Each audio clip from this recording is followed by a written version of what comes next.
Perum Damri Cabang Ambon sejak 21 Maret 2025 telah membuka posko mudik untuk layanan angkutan Lebaran 1446 Hijriah 2025 Masehi.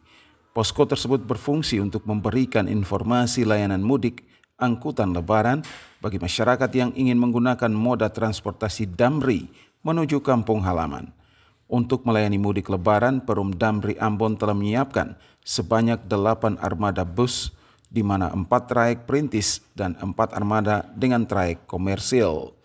Manajer usaha Perum Damri Ambon, Semi, menyatakan seluruh armada Damri yang disiapkan sudah melalui standar rem cek.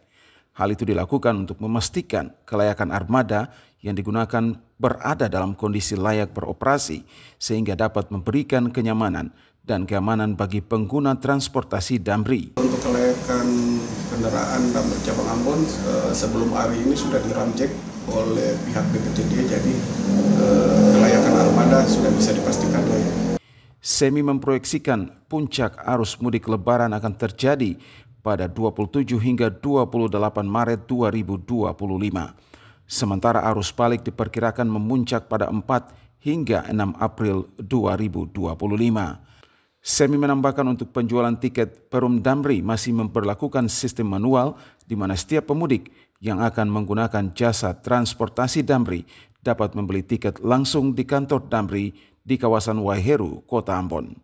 Ongin Limba dan Junaidi Asril melaporkan.